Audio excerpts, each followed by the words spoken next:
Assalamualaikum warahmatullahi wabarakatuh. Minta maaf banyak. Ada gangguan sikit, technical problem yang Umi tak pandai buat. Maka sekali lagi kita ucapkan selamat datang. Mudah-mudahan kesulitan yang apa kita kata dialami ini merupakan satu daripada ujian dan cabaran untuk kita. Maka sekali lagi mari kita sama-sama ungkapkan alhamdulillah.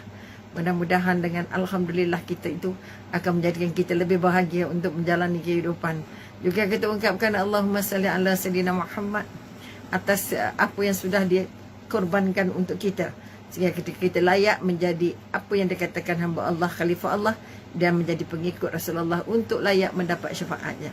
Minta maaf banyak. Waalaikumsalam semua. Ada technical problem, tiba-tiba kamera Umi gelap, tak nampak muka, jadi terpaksa redo. Okay, maka sekali lagi Asmaliza, waalaikumsalam. Siti Anisah, Zarah, okay, mudah-mudahan tak pandai ni dipandu-pandu, dicuba-cuba, akhirnya jadi juga balik. Syukur alhamdulillah. Bosnah Jamaliyah, waalaikumsalam. Sawiyah, terima kasih kan turut serta hari ini. Nur Sadah, alhamdulillah. Mudah-mudahan kita diberi keberkahan, diberi kesihatan, diberi kelapangan. Wan Fas Idah, alhamdulillah. Ya, sekali lagi kita mari kita meneliti. Waalaikumsalam Umi Hamidah ya. Okey, kita nak angkat balik. Kita nak angkat kekuatan. Jadi kalau ada meragam-meragam sikit tu biasa-biasalah, orang tua tak pandai dari segi teknikal. Harus redo, restart. Itu kekuatan yang kita nak angkat. Maka hari ini kita nak meneliti. Kita sudah membincangkan, kita kata apa dia kematian husnul khatimah, bagaimana untuk meraih husnul khatimah, kerana kita mengimpikan untuk masuk syurga Firdaus insya-Allah. Jadi kita membaiki diri, membaiki kehidupan, membaiki amal, membuat kebaikan-kebaikan yang lebih banyak daripada yang lalu-lalu, kerana kita sudah mengimpikan, kita sudah mencita-citakan. Okey. Okey, terima kasih Rohani, Zuri Zaini. Oh, sedapnya nama. Mudah-mudahan apa yang kita kongsikan ini akan menjadi sebahagian daripada iktibar. Waalaikumsalam warahmatullahi wabarakatuh. Okey, mari kita berikut adalah bagaimana kejadian ataupun cara mati ataupun cara meninggalnya ataupun cara wafatnya para nabi, para sahabat, dan juga tabi'in sebagai contoh meninggalnya seperti yang dijanjikan sebagai husnul khatimah. Okey, kita ambil sebagai contoh. Mudah-mudahan kita diterima Allah sebagai juga mati dalam keadaan husnul khatimah dan layak untuk dibawa masuk ke syurga oleh Allah insya-Allah. Okey, mari kita melihat kisah yang dituliskan dalam Mukhtasar Minhat Al-Khashidin, ditulis oleh daripada Ubay bin Ka'ab. Dari Nabi bersabda, kita bercakap tentang para kematian para Nabi. Bila kita kata kematian para Nabi, kita mulakan dengan Nabi Adam. Sikitlah kot. Ketika Adam wafat, ini cara bagaimana kita tak tahu, tapi diceritakan oleh Allah kepada Rasulullah. Maka Rasulullah bercerita pada sahabat, ketika Nabi Adam wafat, para malaikat, para malaikat memandikannya dengan air secara bilangan ganjil. Bilangan ganjil maknanya 1, 3, 5, 7. Okey. Neni Musa, terima kasih bersama. Maka dia kata bilangan ganjil dan membuat liang untuk menguburkannya. Para malaikat berkata, ini sunnah Adam yang dilakukan terhadap anaknya. Okey. Ini kekuatan Nabi Adam dimandikan maknanya oleh para malaikat. Okey. Kemudian kematian Khalilur Rahman Ibrahim. Bagaimana kematian Nabi Ibrahim? Kematian Nabi Ibrahim dalam kitab Fath Bari, ya, okay, Fathul Bari karya Ibnu Hajar disebutkan malaikat maut. Okey, ni cara macam mana malaikat maut datang. Waalaikumsalam Jura Azlin. Okey, terima kasih kerana sudi bersama. Dalam kitab Fathul Bari karya Ibnu Hajar disebutkan malaikat maut mendatangi Nabi Ibrahim alaihissalam untuk mencabut nyawanya, lalu duduk di depan Ibrahim. Macam mana Nabi Ibrahim? Ibrahim bertanya, apa yang engkau hendak? Apa yang engkau kehendaki? Okey, bila malaikat maut datang, malaikat maut menjawab, aku akan mencabut rohmu. Aku akan mencabut rohmu. Mak Etun, okey, Assalamualaikum. Lama tak dengar, okey, tak nasihatkan Umi, okey. Umi sihat ke? Okey, insyaAllah. Terima kasih kerana sudi bertanya, tanda sayang lah tu. Okey, Nazitun dan juga yang lain-lain. Maka kita kata bila malaikat kata apa? Apakah aku akan mencabut rohmu? Nabi Ibrahim berkata, apakah Khalil mencabut roh Khalilnya? Malaikat kembali bertanya, apakah engkau menyaksikan, okey, seorang Khalil benci pada bertemu Khalilnya? Maka Ibrahim pun terdiam, lalu dicabutnya. Atau secara ringkas dia katakan bila malaikat maut, okey, Zainul, waalaikumsalam, Zalkiyah, okey, bila malaikat maut datang kepada Nabi Ibrahim duduk di depannya, maka Nabi Ibrahim tanya kepada dia, wahai malaikat maut, kamu nak apa? Kamu nak melawat ke, nak berkunjung ke, ataupun nak mencabut nyawa? Maka dijawab oleh malaikat maut, maka aku nak mencabut rohmu. Okey, jadi Nabi Ibrahim kata apa? Ini adalah perintahnya Allah. Jadi katakan, adakah orang sahabat baik ingin mencabut nyawa sahabatnya? Okey, ataupun kita kata Khalilnya, okey. Maka kita kata, apa yang dijawab oleh malaikat, adakah sahabat takut ataupun tidak suka berjumpa sahabatnya? Ataupun setengah buku kata kekasih, adakah kekasih sanggup mencabut roh kekasihnya? Kata Nabi Ibrahim. Maka kita kata malaikat maut menjawab, katakan, adakah kekasih tidak mahu? Okey, Mak Etun, terima kasih banyak. Adakah kekasih tidak mahu berjumpa kekasihnya? Maka malaikat maut bertanya kepada Nabi Ibrahim. Maka Nabi Ibrahim pun terdiam, lalu akhirnya membenarkan rohnya dicabut oleh malaikat maut. Itu cara Nabi Ibrahim meninggal. Kemudian kematian Al-Habib sallallahu alaihi wasallam daripada Aisyah radhiyallahu anha, dia berkata, aku mendengar Rasulullah bersabda, tidaklah seorang dari Nabi ketika sakit kecuali ditawarkan untuk memilih antara hidup dan akhirat. Okey. Maka kita kata, Nabi kata, tidakkah seorang dari Nabi ketika sakit, okey, kecuali ditawarkan untuk memilih antara dunia dan akhirat. Maknanya kalau Nabi sakit, Allah bagi pilihan, kamu nak sihat ke nak sakit. Okey. Maka kita kata Aisyah berkata, di waktu Nabi sallallahu alaihi wasallam sakit, okey, bukan Al-Habib ni, Nabi Muhammad sakit, di mana dicabutnya nyawa baginda, suaranya menjadi sangat serak. Aku mendengar baginda mengatakan, bersama-sama dengan orang-orang yang dianugerahkan nikmat oleh Allah, iaitu Nabi, para siddiqin, orang-orang yang mati syahid, dan orang-orang soleh. Surah An-Nisa ayat 69. Maka aku mengerti bahawa baginda telah ditawarkan untuk memilih. Hadis riwayat Al-Hakim dan Tabrani.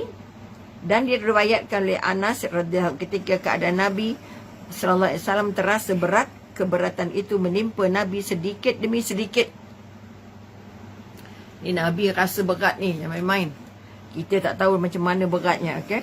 Maka Fatimah alaihissalam anak berkata, menyedihkan menyaksikan kesusahanmu, wahai bapaku. Maknanya anak je pun turut sedih bila melihat penderitaan ataupun kesakitan-kesakitan yang dialami oleh Nabi Muhammad sallallahu alaihi wasallam ketika sakaratul mautnya. Maka Nabi bersabda kepadanya, tidaklah menimpa diri bapamu satu kesusahan pun setelah hari ini. Maknanya kesusahan paling berat yang dilihat oleh Aisyah kepada ayahnya ialah ketika sakaratul maut. Sebab itu Fatimah kata apa, saya sangat susah hati, saya sangat sedih melihat ayah menderita.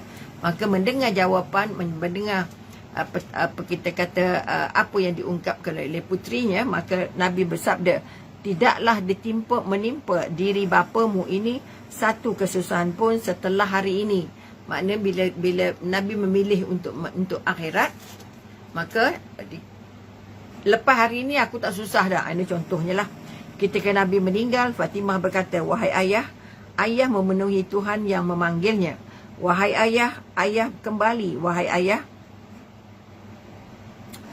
Okey, sekali lagi. Wahai ayah, ayah menemui Tuhan yang memanggilnya, wahai ayah, ayah merupakan orang yang mendapat syurga Firdaus. Ayah merupakan orang yang mendapat syurga Firdaus sebagai tempat kembali. Wahai ayah, kepada Jibril kami memberitahu kabar kematian ayah. Lalu ketika Nabi dimakamkan, Fatimah berkata, hai Anas, apakah diri kalian tega menimbuni Rasulullah SAW dengan tanah? Artinya sedih sangat-sangat, tapi harus melakukan apa yang diperintahkan oleh Allah. Okey, waalaikumsalam Nurizan. Okey, Rahimi Hasan, waalaikumsalam. Siti Hajar, waalaikumsalam. Terima kasih turut serta. Hadis riwayat Bukhari. Itu kalau masa Rasulullah dalam keadaan sakaratul maut. Maknanya kalau Nabi melalui sakaratul mautnya itu dalam keadaan yang sakit, tak boleh kita bayang macam mana kita yang bukan Nabi, bukan Rasul, bukan utusan, bukan para anbiya. Kemudian kita melihat kematian Uthman bin Affan radhiyallahu anha. Okey. Uthman bin Affan daripada Muslim Abi Sa'id hamba Uthman ataupun orang suruhan Uthman diriwayatkan bahawa Uthman bin Affan telah memerdekakan, okey. Uthman bin Affan telah memerdekakan 20 hamba yang dimilikinya. Bayangkan Uthman bin Affan ada 20 hamba yang dimilikinya, maknanya bekerja untuknya. Dia meminta diambilkan celana seluarnya, lalu mengikat talinya dengan kencang. Dia tidak memakainya baik di masa jahiliah maupun di masa Islam. Celana seluar yang dia dah lama tak pakai. Kemudian Uthman berkata, aku melihat Rasulullah sallallahu alaihi wasallam semalam dalam tidurku. Artinya dia bermimpi berjumpa Rasulullah malam tadi dan melihat Abu Bakar dan Umar. Mereka berkata, bersabarlah, okey, kerana sesungguhnya engkau akan menyusuli kami esok malam. Kemudian Uthman meminta diambilkan mushaf Al-Quran, lalu dia letakkan di kedua tangannya, lalu dia terbunuh dalam keadaan mushaf masih di kedua tangannya. Hadis riwayat Al-Bukhari. Maknanya ini yang kita ambil satu, kalau orang Melayu kata apa, kalau orang yang ada sakit tenat, dia bermimpi jumpa orang yang sudah meninggal, biasanya dia akan meninggal. Jadi ini di antara apa kita kata kaedah mengapa kita kata kalau orang tu sakit, okey, no risah. Okey, terima kasih banyak. Kan no rafisah, saya minta. Apa kita kata kalau orang yang sakit teruk dah lama ke sikit ke, tapi sakitnya teruk, maka biasanya dia akan bermimpi berjumpa dengan orang-orang yang dia sayang, yang telah meninggal. Okey, Asyah waalaikumsalam. Asmah, waalaikumsalam. Terima kasih sudi meneman. Maka biasanya ini yang dipegang oleh orang tua-tua, kata apa, bila orang tu sakit, aku semalam jumpa ayah, jumpa atuk, jumpa nenek, jumpa semua, orang-orang yang dijumpa dalam mimpinya itu adalah orang-orang yang telah meninggal. Jadi ini yang berlaku pada Sayyidina Uthman bin Affan, salah seorang daripada khalifah yang juga yang menggantikan Sayyidina Umar ketika dia nak meninggal. Maka dia nak meninggal, dia pegang mushaf dan akhirnya dia ditikam. Ketika dia terbunuh dalam keadaan mushaf masih di kedua tangannya. Okey, itu hadis riwayat Al-Bukhari. Kemudian kita tengok pula, Allahu Akbar, Ali bin Abu Talib. Bagaimana khalifah terakhir kita? Daripada Muhammad bin Ali bin Abu Talib. Okey, Muhammad bin Ali bin Abu Talib, maknanya anaknya. Bahawasanya ketika Ali ditikam, okey, Nabi, maknanya kita kata Sayyidina Umar, Sayyidina Uthman dan Sayyidina Ali yang menjadi khalifah semuanya mati dibunuh. Waalaikumsalam. Habsah cawan. Okey, maknanya terima kasih kerana turut serta. Kemudian Abu Talib berkata apa? Dia berwasiat kepada anaknya, kemudian dia tidak mengucapkan kecuali kalimah la ilaha illallah, tiada Tuhan sekecuali Allah, sampai Allah mencabut nyawanya. Maknanya dia dapat mengucapkan dua kalimah syahadah secara lengkap, sampai umurnya. Okey, rohani Abu Maktun. Okey, maknanya kita kata Umi, kalau mimpi orang yang meninggal tak bercakap tu betul kalau dia berkata itu syaitannya. Tengok, kita kata kalau kita bermimpi orang-orang yang kita mungkin boleh bercakap atau mungkin dia bercakap, kita mungkin tak bercakap. Okey, kalau apa yang berlaku pada Sayyidina Uthman, dia tak bercakap tapi dia dengar Sayyidina Umar apa semua tu yang bercakap. Okey, dia jumpa Rasulullah, jumpa Sayyidina Umar, jumpa Abu Bakar. Okey, maka kita kata kita tak tengok macam mana orangnya. Okey, ada yang kata syaitan, tapi kalau katalah dah selepas tengah malam, biasanya bukan syaitan lah kebiasaannya. Dan kita tengok juga apa kita katakan, bagaimana kehidupan orangnya warak ke tidak, orangnya beribadah ke tidak, orangnya beriman ke tidak, orangnya apa kita katakan alim ke tidak, dekat dengan Allah ke tidak. Itu bergantung balik. Kadang-kadang kita kata kita tak tahu sama ada itu syaitan ataupun malaikat yang bagi tahu, atau mimpi itu memang mimpi yang benar. Tak dapat kita nak nafikan. Okey, itu maknanya kita kata Sayyidina Ali dapat mengucapkan la ilaha illallah sepenuhnya sehingga dia meninggal. Okey, dia tidak menyebut yang lain kecuali itu sampai Allah mencabut nyawanya. Okey, hadis riwayat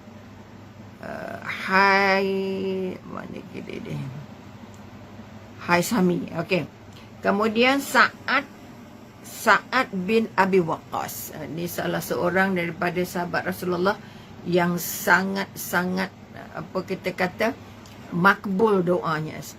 Kita kalau dia berdoa, tangannya belum jatuh lagi, belum turun lagi, doanya sudah diangkat. Okey,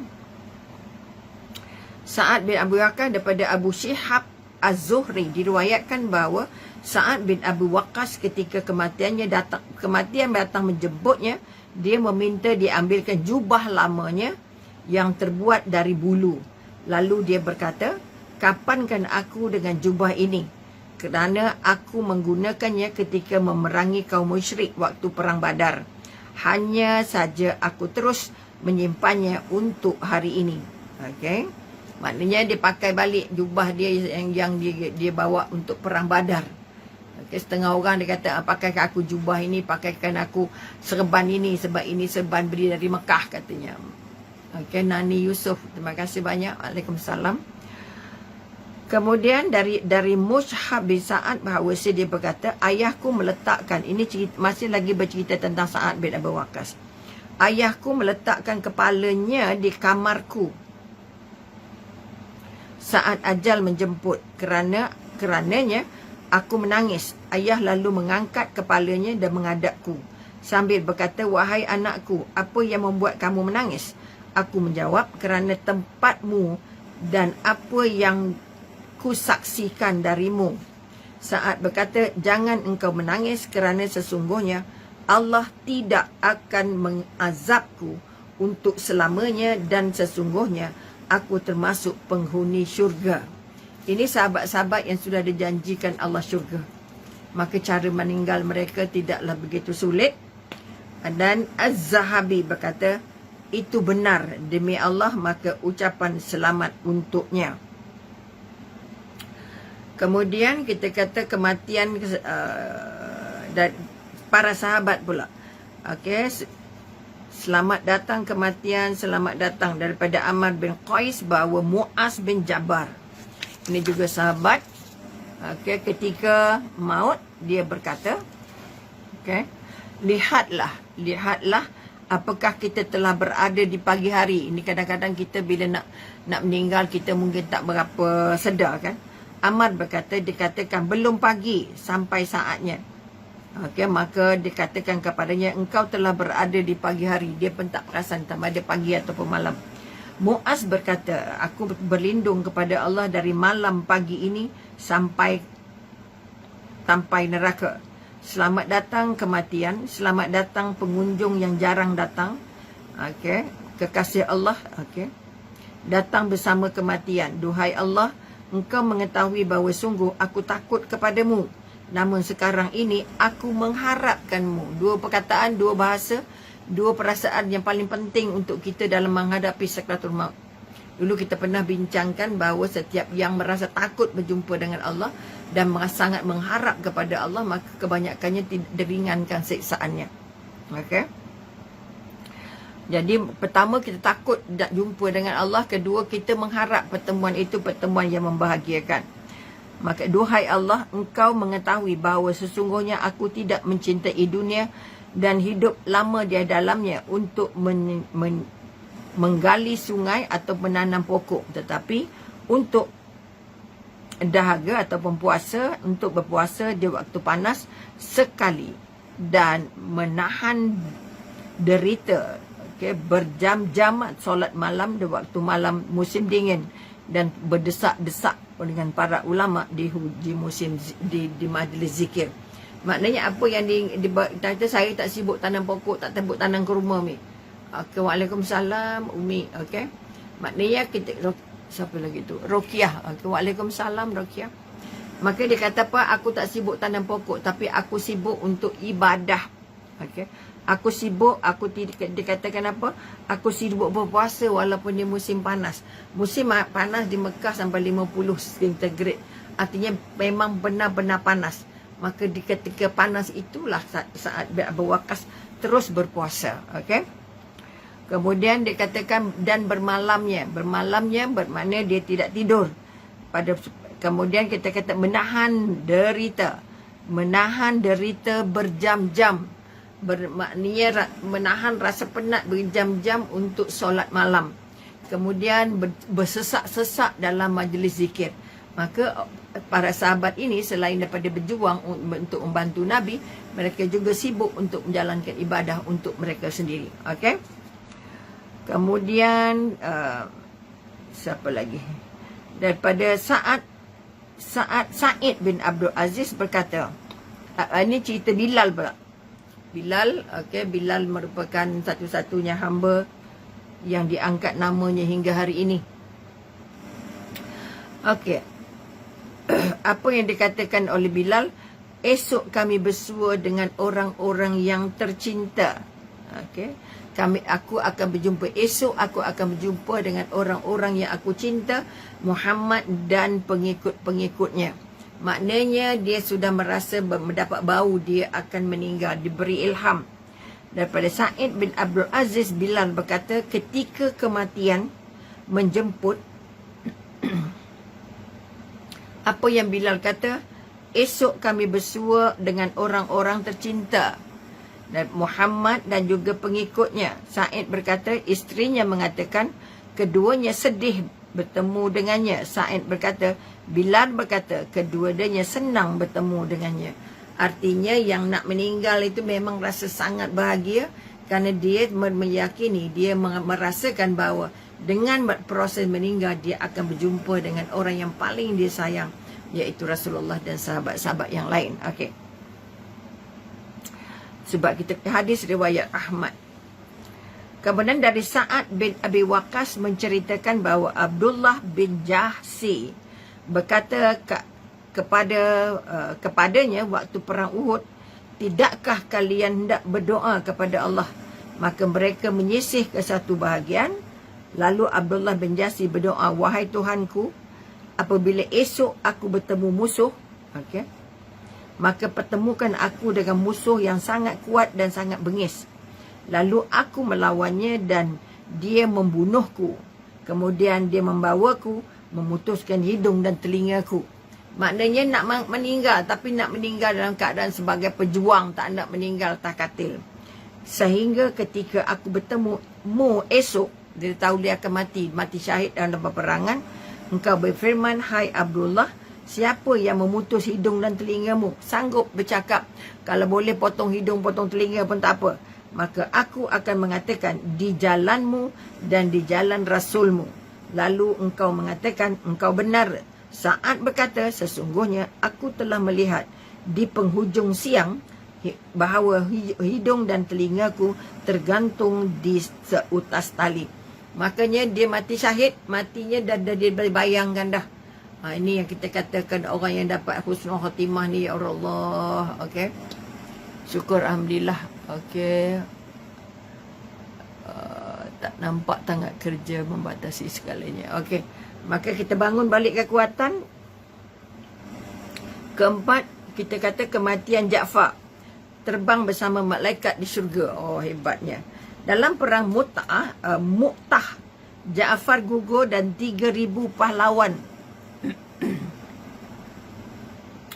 Pahlawan-pahlawan pemberani-pemberani, okey, daripada dan pembawa-pembawa hafizah Al-Quran sebagai syahid di hadapan penyembah salib. Semoga mereka dilaknati Allah dalam setiap zaman dan setiap waktu. Maksudnya perang itu membawa pengguguran yang paling banyak dari segi pihak Islam.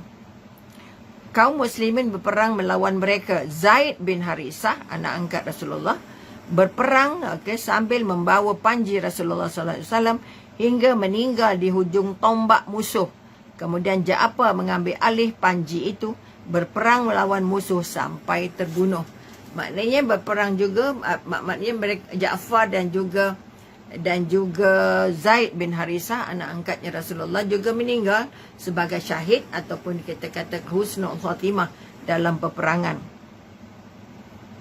Kalau kita melihat Ja'far melompat dari kudanya yang berwarna merah kuning-kuningan, kemudian menyembelihnya. Ja'far merupakan Muslim pertama yang melakukan korban dalam Islam. Kemudian dia berperang melawan musuh sampai terbunuh. Artinya dia sembelih untanya untuk jadi bahan korban. Okay, dan dia akhirnya terbunuh dalam peperangan itu. Kemudian Ibnu Hisham berkata, telah berbicara kepadaku orang yang aku percaya dari ahli ilmu bahawa Ja'far membawa panji dengan tangan kanannya. Ja'far tadi yang katakan nak terbunuh dalam perang, yang menggantikan Zaid bin Harisah memegang panji Islam, maka dikatakan Ja'far membawa panji dengan tangan kanannya, lalu putus terbabas, tangan kanannya dijantas. Selanjutnya dia membawanya dengan tangan kirinya, lalu dijantas juga tangan kirinya. Kemudian dia menggigitnya dengan gigi-giginya sampai terbunuh ketika berusia 33 tahun. Sehingga Allah memberikan ganjaran berupa 2 sayap di syurga yang membawanya terbang ke mana-mana yang dia suka. Bayangkan meninggal dalam keadaan sedang berjuang. Sebab itu kita katakan Ja'far, kita kata, dan juga Zaid bin Harisah.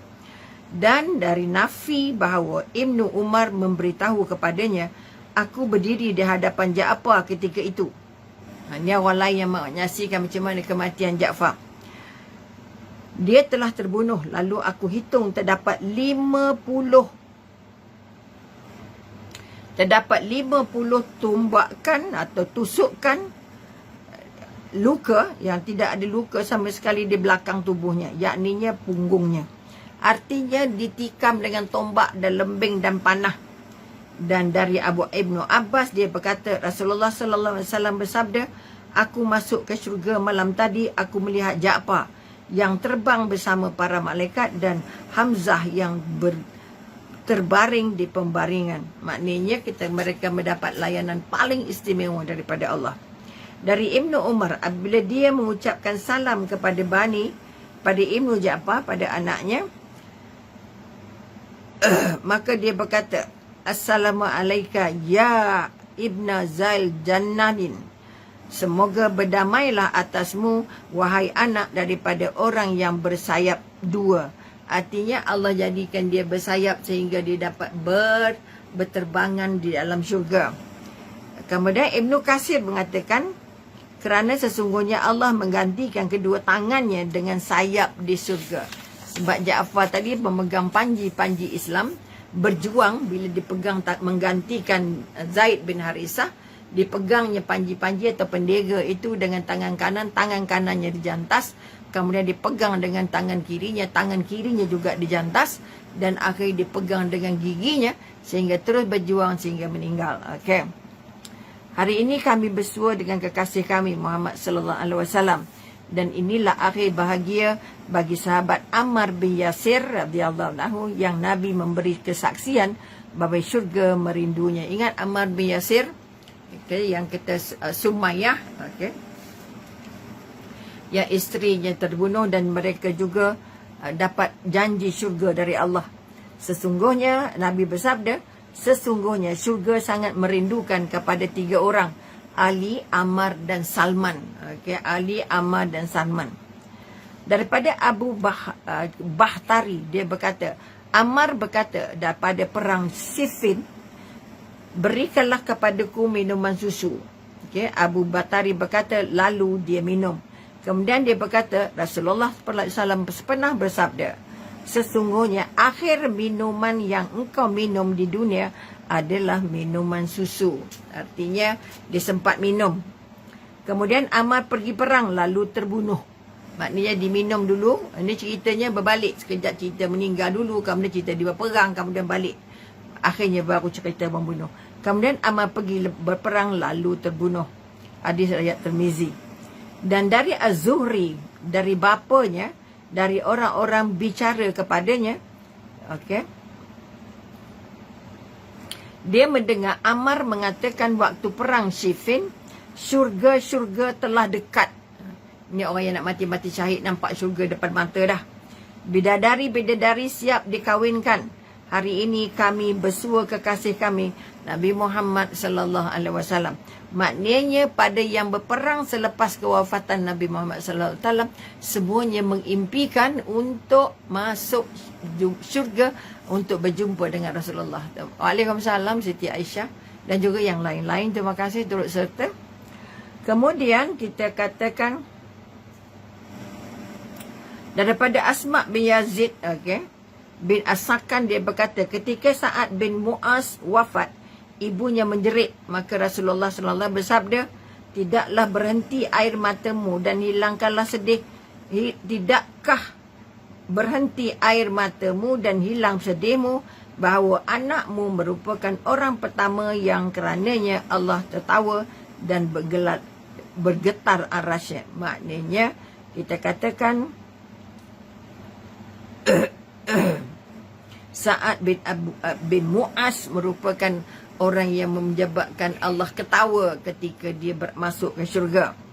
Daripada Ibnu Umar, dia berkata radhiyallahu anhu bersabda, inilah hamba soleh yang kerananya arasy bergerak dan dibuka pintu-pintu langit, 70,000 malaikat yang tidak pernah turun ke bumi sebelumnya turut menyaksikan.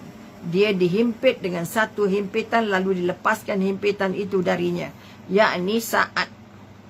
Dari Anas berkata bahawa dia dihadiahi Rasulullah jubah dari sutera nipis, padahal Rasul melarang sutera. Kerana itu orang-orang hairan mengapa Rasulullah bersabda.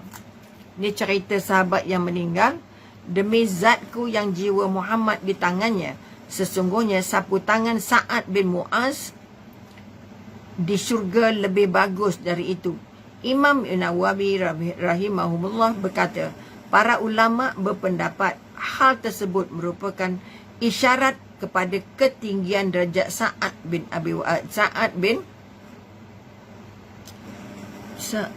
Abi Waqqas. Okey. Dan jenis pakaian yang paling sederhana di syurga lebih baik daripada jubah itu, kerana sapu tangan merupakan jenis pakaian paling sederhana, kerana sapu tangan dipakai untuk membersih kotoran. Maka selainnya lebih bagus lagi bahannya. Hadis ini juga membuktikan syurga diberi kepada Sa'ad. Okay, masuk syurga dah terus. Hadis riwayat Bukhari. Okay. Kemudian sikit lagi, Anas bin Malik mengatakan, pakcikku Anas bin An-Nahar tidak ikut perang Badar. Dia berkata, aku tidak ikut perang pertama bersama Rasulullah sallallahu alaihi wasallam. Jika Allah memberi kesempatan bagiku untuk perang, nescaya Allah akan menunjukkan apa yang aku perbuat. Artinya dia terkilan tak dapat pergi, tapi berazam untuk pergi di perang-perang yang lain. Ketika perang Uhud, kaum muslimin kalah, maka dia berkata, ya Allah, aku berlepas diri kepadamu dari apa yang dilakukan mereka, yakni kaum musyrikin.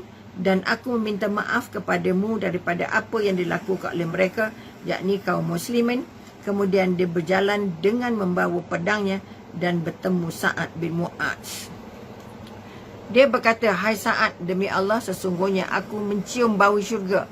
Sebab itu kita kata para sahabat ni kalau nak meninggal dia dah tercium bau syurga, nampak syurga dan sebagainya.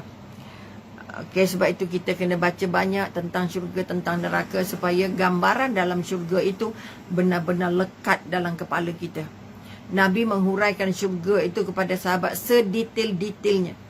Sebab itu bila sahabat nak berjuang, yang digambarkan dalam kepala mereka adalah syurga. Okey. Anas bin Malik, kami menjumpai di antara mereka yang terbunuh. Pada tubuh mereka terdapat 80 lebih luka akibat sabitan pedang dan tusukan tombak. Okay? Dan juga pidikan panah. Kami tidak mengenalinya sampai datang saudara perempuannya yang mengenali hujung jarinya. Anas berkata, kami berbincang mengenai ayat berikut. Maknanya kita katakan, masa perang Uhud, ramai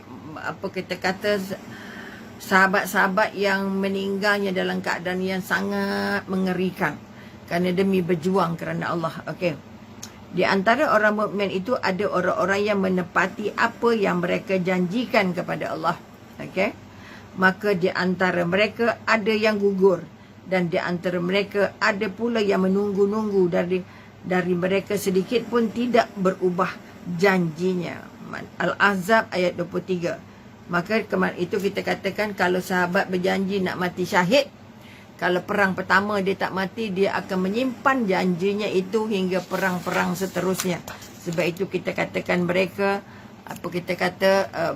sangat-sangat benar dalam janji-janji mereka.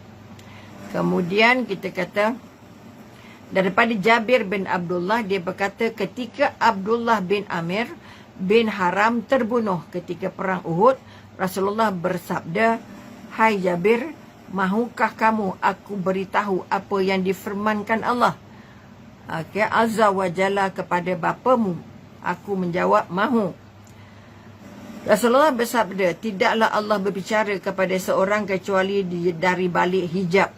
Namun dia berbicara dengan bapamu secara langsung. Allah SWT berfirman, hai hambaku, berharaplah kepadaku, nescaya aku memberimu. Abdullah menjawab, wahai Tuhanku, hidupkan aku sehingga aku berperang di jalanmu lagi. Allah SWT berfirman, sesungguhnya telah aku tetapkan sesungguhnya mereka tidak dikembalikan ke dunia. Abdullah berkata, hai Tuhanku, sampaikanlah kepada orang-orang sesudahku. Maka Allah Azza wa Jalla pun menurunkan ayat berikut. Janganlah kamu mengira bahawa orang-orang yang gugur di jalan Allah itu mati. Bahkan mereka itu hidup di sisi Tuhannya dengan mendapat rezeki. Al-Imran ayat 189. Okey. Ini nak bagi tahu pada kita. Maknanya kita kata dalam satu riwayat lain disebut bahawa Jabir berkata, Rasulullah SAW bersabda kepadaku, wahai Jabir, tidakkah engkau tahu bahawa Allah SWT telah menghidupkan bapamu seraya berfirman kepadanya, berharaplah kepadaku. Maka bapamu berkata, aku ingin dikembalikan, lalu aku terbunuh sekali lagi. Maka firman Allah, sesungguhnya aku telah memutuskan hukum bahawa mereka tidak kembali lagi ke dunia. Maknanya oleh kerana hebatnya balasan mati perang, mati syahid ini, sampai ada yang mati nak balik semula ke dunia, nak balik mati sekali lagi, berperang sekali lagi. Betapa indahnya mereka merasa hasil daripada perjuangan mati syahid. Ini sebahagian daripada kekuatan-kekuatan yang kita kata yang mendapat kemuliaan-kemuliaan yang namanya Husnul Khatimah. Ada beberapa sahabat lagi yang tak sempat nak dibacakan. Okey, insya-Allah kita akan sambung lagi bukan petang esok, hari-hari mendatang insya-Allah akan datang. Mudah-mudahan kita tidak diberikan halangan ataupun kita diberikan kesihatan dan kelapangan untuk meneruskan cerita bagaimana para sahabat, para nabi meninggal dalam keadaan husnul khatimah. Cara mereka mati, apa yang mereka sebut, apa yang mereka fikirkan ketika mereka menemui ajalnya bersama dengan apa yang sudah mereka lakukan. Jadi sekali lagi, terima kasih banyak. Mudah-mudahan cerita ini mendapat sebanyak sikit bagi kita kekuatan Okey, berkekuatan bahawa dekat dengan Allah itu merupakan modal paling besar. Berjuang untuk agama, menghidupkan agama Allah merupakan modal paling besar untuk meraih husnul khatimah. Mudah-mudahan kalau bukan kita, anak-anak kita, cucu-cucu kita dan keturunan kita akan mampu untuk mengangkat apa yang katakan kekuatan meneruskan tugas para nabi, insya-Allah. Jadi sekali lagi terima kasih banyak kepada semua sahabat yang sudi berteman kami petang ini. Mudah-mudahan pertemanan kita ini ada menjadikan kekuatan untuk kita layak masuk mendapat ampunan Allah dan diberi kesempatan masuk ke syurga Allah, insya-Allah. Jadi sekali lagi, oleh kerana kita masih lagi sangat mengharapkan bantuan-bantuan untuk membaiki, untuk membersih. Jadi kita nak membagi apa saja kemudahan kepada mereka yang rumahnya tenggelam, rumahnya hilang segala-galanya ini. Maka jangan lupa tabung sembang petang masih lagi berkhidmat. Mudah-mudahan kita termasuk mereka-mereka yang benar-benar sayang kepada hamba ya Allah. Hablum minallah, hablum minannas. Sayang dengan Allah dengan memberi dan bersayang dengan manusia dengan membantu. Mudah-mudahan tangan-tangan kita merupakan tangan-tangan yang sangat cantik untuk bebas daripada api neraka, dan rezeki-rezeki kita adalah rezeki yang berkah kerana sudah banyak kita sedekahkan. Jadi sekali lagi jangan lupa sembang petang, ada tabung sembang petang untuk kita membantu. Jadi Umi pun membantu cara begitu sebab dah tak boleh turun padang. Yang boleh turun padang bolehlah pergi ke rumah mangsa untuk membantu membersihkan dan sebagainya. Jadi sekali lagi jumpa lagi, doa kami sihat dan panjang umur, mudah kita dapat menyambung lagi sembang petang kita. Jadi sekali lagi terima kasih sekali lagi kepada semua yang sempat dipilih Allah bersama pada petang ini. Jumpa lagi. Wabillahi taufiq wal hidayah. Wassalamualaikum warahmatullahi taala wabarakatuh.